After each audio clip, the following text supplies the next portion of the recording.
Hello, amazing. How do you write your annual report? Welcome to Reframes, the podcast where we invite you to take a different perspective on life. I'm Matthias Jakobsen, and every year I sit myself down and I write a report about what happened in my life in the past year, and then I share it online. And as I shared my report this year, a few people reached out with a question and asked, they said, this was inspiring, I would love to do something like this, but how do you do it? How do you actually write these reports? What's your process? So let me try to explain a few important things I've learned on how you can do this after having done it for the past several years. I think there are 4 overall parts to it, and I'll outline the 4 overall and then go into more depth of each in a moment. But the first point is to set an appropriately low ambition for yourself. Second is to do a personal reflection, which is before you actually write any report for anyone else, you do a reflection for yourself. Then you can pick a few stories, maybe 3 or 4, and write them, and those are the stories you can put in your report. And then lastly, you put it all together with images and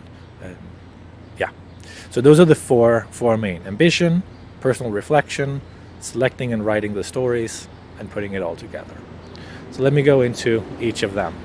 For ambition, I think it's very easy to have too high of an ambition, that this needs to be an amazing thing, but you haven't done it before, and so suddenly you end up not following through on something that is very ambitious. So if you're starting out writing your first annual report, I think the best thing you can do for yourself is to make it as set a low ambition, but then actually do it. Then you can always, as you've learned how it worked, you can always scale up your ambition for next year. But again, don't try to commit yourself to something impossible. I did that in the beginning, and I would spend probably around 2 full-time weeks of work on my annual reports the first 2 years that I did it. And it was possible for me at the time. It certainly wouldn't be possible the way that I live my life right now. And I think for many people, taking 2 full weeks just to write an annual report is a little excessive.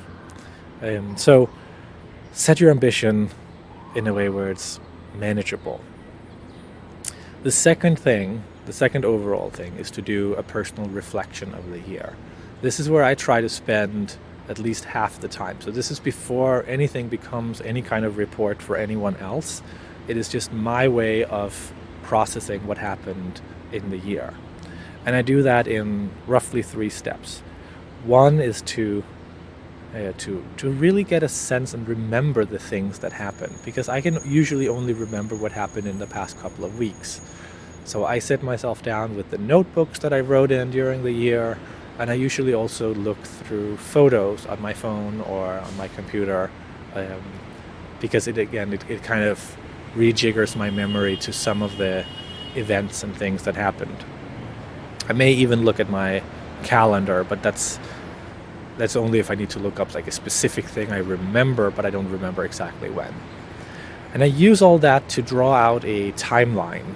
So I draw a timeline and kind of plot onto the timeline the most significant events of that year. So this past year, there was an event, when I decided to leave a job. There was an event about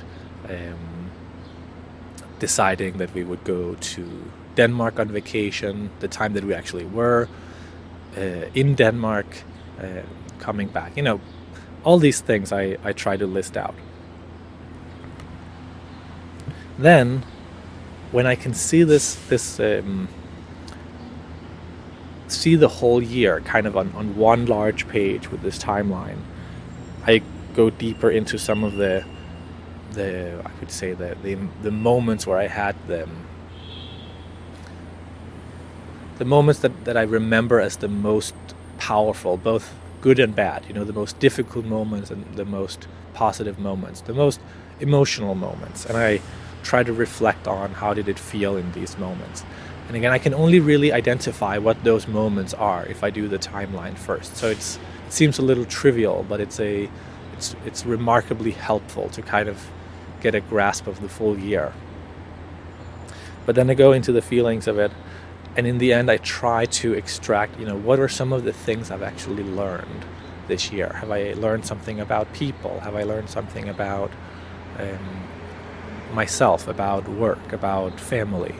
And write little paragraphs. And all of this I do by hand in a notebook. It's, maybe 4 or 5, 6 pages of just kind of processing the year.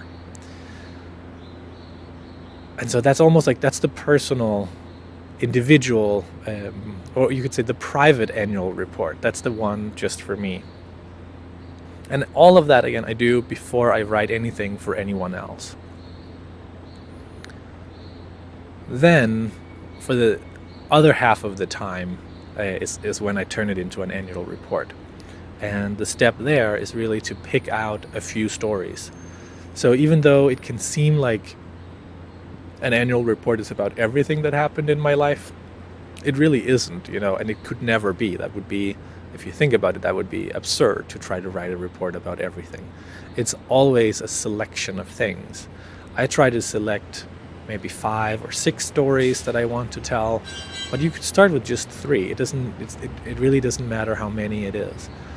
But the point of this is that you, rather than trying to tell a superficial story about everything, you really decide and say, okay, these 3 distinct stories are stories that I want to tell to myself and to the world. And for me, what I try to do before I write the stories is really to say, okay, where does this story begin? Where does it end? What's the point? Like, what really is kind of the point of the story? And then what are some of the elements that will help get from the start to the end? So again, it's really about what is the story not about? What are the things that happened in the year that this is not about?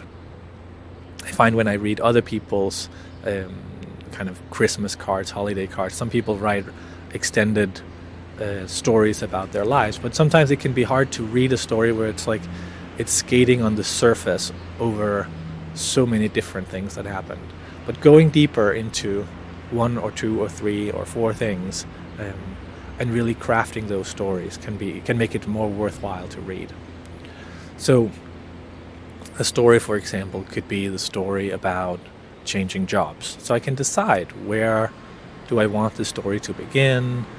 And here, as I make these choices, my primary frame of mind is to say, okay, well, here is my chance to shape my memory a little bit.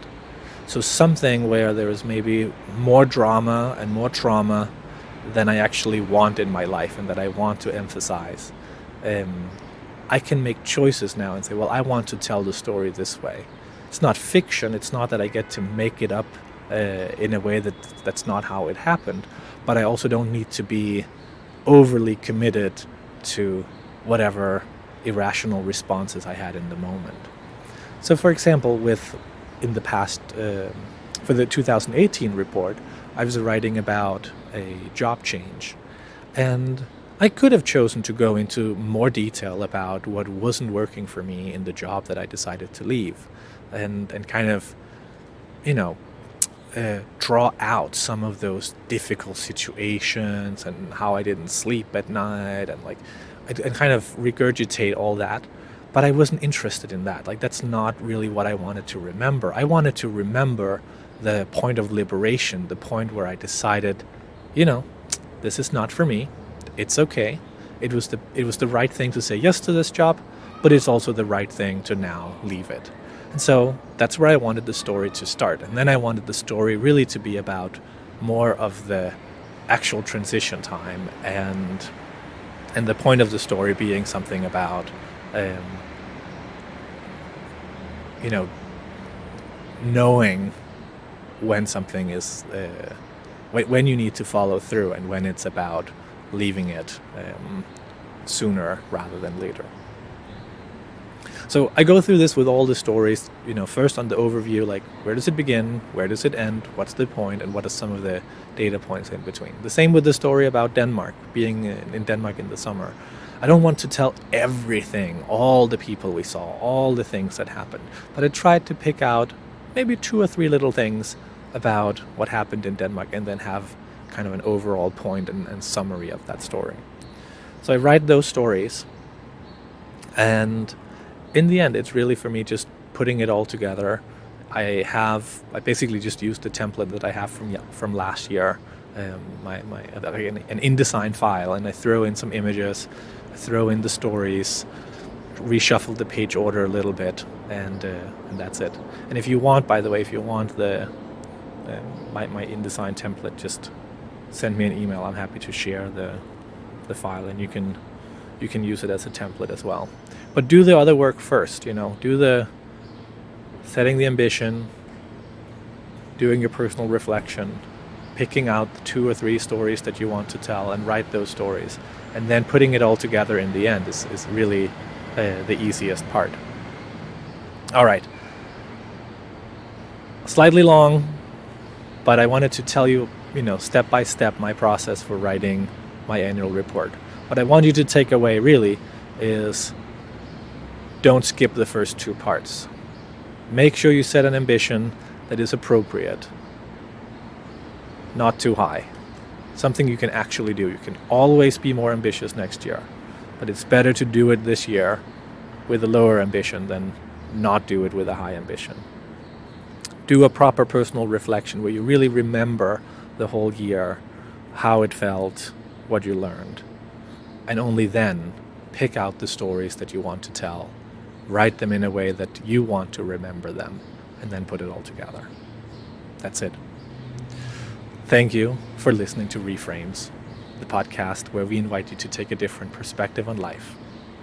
This podcast is produced in collaboration with Niki Schmikis, and we would love to hear from you if you have any comments, questions, suggestions. I'm Matthias Jakobsen. Have a great day.